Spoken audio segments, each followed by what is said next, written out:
छोटा नागपुर के जो पदाधिकारी हैं जिन्हें इस अभियान में काम करना है, वो पदाधिकारियों की आज संयुक्त बैठक अभी थी और इस बैठक में आने वाले 7 दिन के अंदर में 9 तारीख तक में हम लोग ने इसको चरणबद्ध रूप से आगे ले जाने की तैयारी की है। प्रखंड स्तर के जो प्रभारी बनेंगे उनके साथ 9 तारीख को दक्षिण छोटा नागपुर के पदाधिकारियों के साथ हम बैठक करेंगे। अभी प्रमंडलीय बैठक चल रहा है, आप सभी लोग देख रहे हैं। एक केवल संथाल परगना हमारा छूटा हुआ है, संथाल परगना भी हमारा डेट आज आ जाएगा और उसको करने के बाद हम सीधे फिर नीचे आएंगे, ब्लॉक लेवल के पदाधिकारी को चयन करके उनके साथ फिर हम लोग आगे पंचायत और गाँव तक कैसे जाएं, ये तैयारी हमारी है, उसी की समीक्षा में। बजट सत्र चल रहा है, जनहित के कितने मुद्दे उठ पा रहे हैं?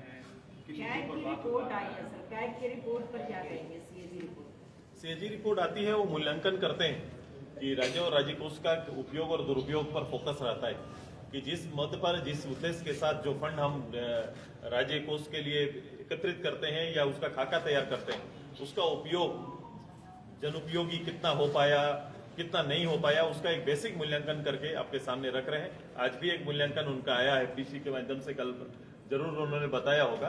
अब ये आईना है राज्य सरकार के लिए। राज्य सरकार अपने पीछे कृत जो काम, जो बजटीय जो व्यवस्था थी और जिस बजट के ऊपर जो ये एक उंगली उठाना और आईना दिखाना दोनों होता है कि आप इससे किसी कोई अगर एक दल के इधर मैं दल के हैसियत से मैं अगर आपको ये कहता हूं कि आपने इस फंड का दुरुपयोग किया है, तो ये हो सकता है कि दलीय आधार पर ये बातें कही जा रही है, लेकिन तथ्य के साथ ये जो आता है तथ्य के आधार पर वो बातें करते हैं। उनको कोई राजनीति से मतलब नहीं, लेकिन वो आपका डाटा पेश करते हैं। बेसिक डाटा आपका आ गया है। हम सरकार की बातों को हम लोग महामहिम के माध्यम से किताब में जो तैयार करते हैं वो वहां पर हाउस में आता है और उसको पढ़ा जाता है, सरकार के संकल्पों को पढ़ा जाता है। लेकिन सरकार के संकल्प में सरकार कहाँ खड़ी है, ये रिपोर्ट आपको बताता है। सर, राज्य में विपक्ष के रोल को लेकर सवाल उठाए जा रहे हैं कि विपक्ष जो है सदन में भी और सड़क में भी पक्ष के सामने कमजोर नजर आ रही है, क्योंकि इसका रीजन ये है कि चाहे जैक में जो पेपर लीक हुआ या फिर जो हजारीबाग में हिंसा हुई या फिर जो खुटी में महादुष्कर्म हुआ, इन सभी मुद्दों को विपक्ष ना तो सदन में उठा पा रहा है अच्छे से, ना ही सड़क पर कोई कुछ कर पा रहा है।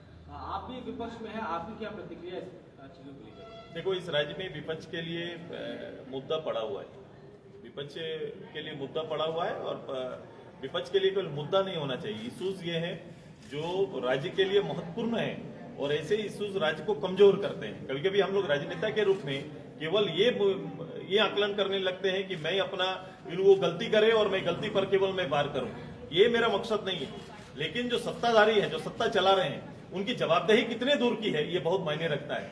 राज्य की एक छोटी घटना, आपराधिक घटना कुछ भी घटता है, उसमें उनका वेदना है कि नहीं, ये बहुत मायने रखता है कि सरकार में और सरकार चलाने वाले में राज्य के आम लोगों के लिए वेदना बनी रहनी चाहिए। और जो घाटा होता है, जो नुकसान होता है, जो नौजवानों का नुकसान होता है, उनके समय का नुकसान होता है, उनकी तैयारी का नुकसान होता है, उस पर भी फोकस करना चाहिए।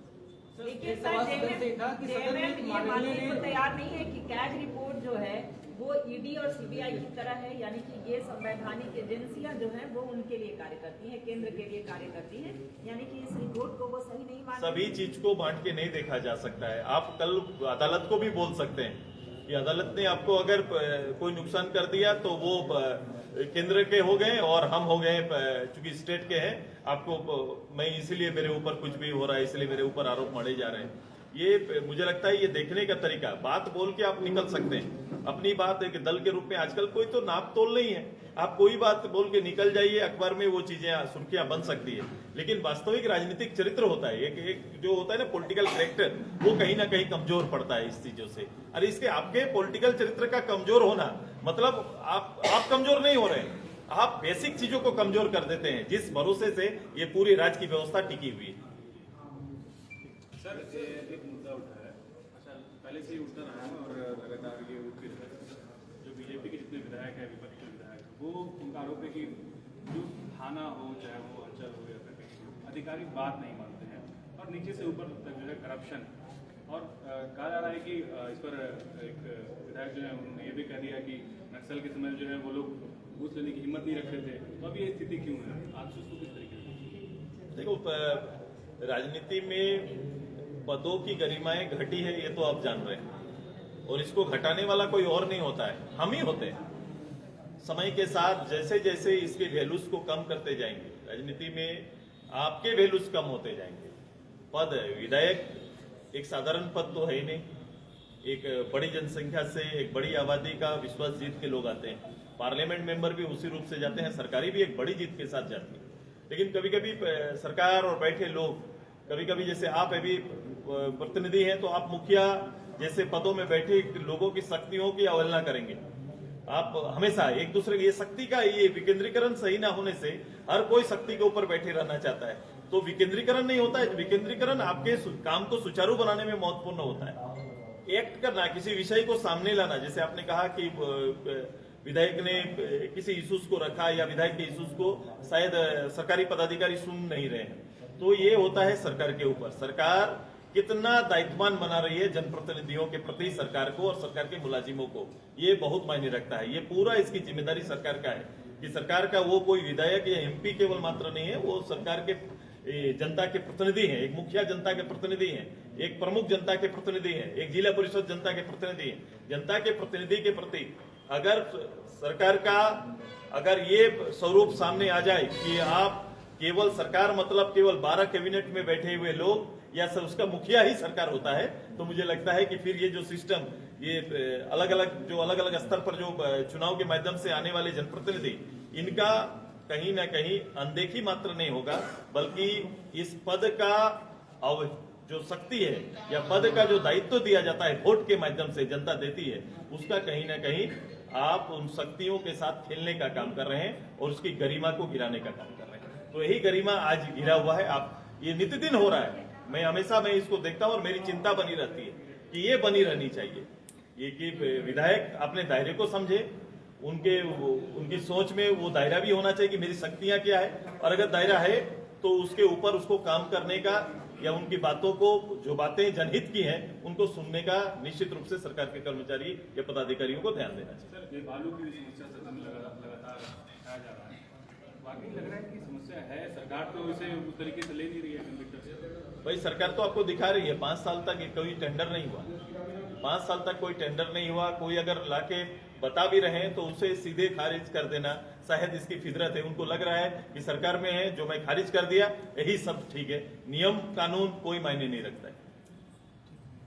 कई विधायकों की शिकायत रही है कि सब जवाब जो है वो सही नहीं आ रहा है, जवाब का संतुष्ट नहीं। देखो, मैं बाहर हूं लेकिन मैं इस चीज को फील किया हूं। पहले क्वेश्चन आने का कि कौन क्वेश्चन आना चाहिए विधानसभा में, और विधानसभा के बाद मैं अभी 2-4 दिन पहले मैं कह रहा था कि पहले सरकार में हम लोग रहें, प्रारंभ काल में सरकार के एक चिट्ठी भी आमजन का आता था तो उस चिट्ठी का जवाब जाता था। आज के दिन में कोई पदाधिकारी से लेकर सरकार के लोग फोन उठाना भी दायित्व नहीं समझते हैं। वहां पर उठने वाला प्रश्नों का आप देख लो, उनके रिपोर्ट्स को आप देख लो, कितना कारगर हो पाता है, इश्यूज कहाँ खत्म हो पा रहा है कि नहीं हो पा रहा है। आप 2-3 विधानसभा के 2-3 सत्र का आप निकाल लीजिए, एक ही क्वेश्चन रिपीट होता है, एक ही क्वेश्चन रिपीट होते जाता है, एक क्वेश्चन 10 बार आ जाता है। और विधायक की मजबूरी होती है कि केवल चूंकि जनता के लिए, जनता ये देखे कि हम इस विषय को उठाएं कि नहीं उठाएं, इसके लिए केवल क्वेश्चन करके छोड़ देते हैं। तो ये कहीं ना कहीं मुश्किल होता है, और जवाबदेह जो पार्ट है, जो सरकार है, उस पर कोई अमल नहीं करती। विधायक जी भी इसमें खुश हो जाते हैं कि हमने उठाया, अब देख लो अखबार में आया, हमने इसका बात कहा था, और सरकार भी हो जाती है मैंने तो इसका जवाब दिया। मैं ऐसे कई उदाहरण हैं जो मैं कभी हम लोग इस पे चर्चा करेंगे। अभी हाउस लंबा चलेगा, हम बजट का इंतजार कर रहे हैं। हम बजट में देखना चाहते हैं कि बजट में ये गठबंधन हमारा जो इधर सरकार सत्तासीन है, झारखंड मुक्ति मोर्चा, कांग्रेस और राजद के, वो सारे वायदों को मैं बजट में देखना चाहता हूँ। अगर वो उनका दुर्गामी कोई जनता के किए गए वायदों के साथ बजट का अगर तालमेल कहीं पर है तो उसकी चर्चा हम लोग करेंगे, और नहीं है तो उसकी भी चर्चा करेंगे। सर, एक आखिरी सवाल है, सदन चल रहा है, एक मजबूत विपक्ष का होना कुछ नहीं ज्यादा जरूरी है, नेता प्रतिपक्ष का चयन नहीं हो पाया है, क्या लग रहा है कि मुद्दे उठ पा रहे हैं उस तरीके से जो जैसे उठने चाहिए? होना चाहिए, क्योंकि हाउस में उसका रोल बहुत बड़ा है, विपक्ष नेता का बहुत बड़ा रोल है, और ये कई समय से इतना गैप रखा नहीं जाना चाहिए। सर, स्थानीय आधारित नियोजन नीति का मुद्दा आजसू के लिए भी अहम रहा है, आगामी दिनों में उसे उठाने का कार्य करेंगे सड़क से लेकर? मैं वही कह रहा हूँ, केवल उठाने का काम नहीं है। हम लोग ने इसीलिए कहा है कि पूरे राज्य में ये अगर विषय है तो हाउस में केवल 2, 4, 5 प्रतिनिधि लगातार, मेरे जो प्रतिनिधि रहे हैं, हम लोग लगातार इस इश्यूज को प्राथमिकता दी है। कई लोग इस इश्यूज के साथ विधायक भी बन गए, लेकिन ये प्राथमिकताएं आखिर गौन हो जाती है। ये प्राथमिकताएं अब ठंडे बस्ते में चली जाती है, लेकिन हमारे लिए इस राज्य का मूल आधार है, परिचय का मूल आधार है, और इस लड़ाई को हम लोग आगे बढ़ा करेंगे।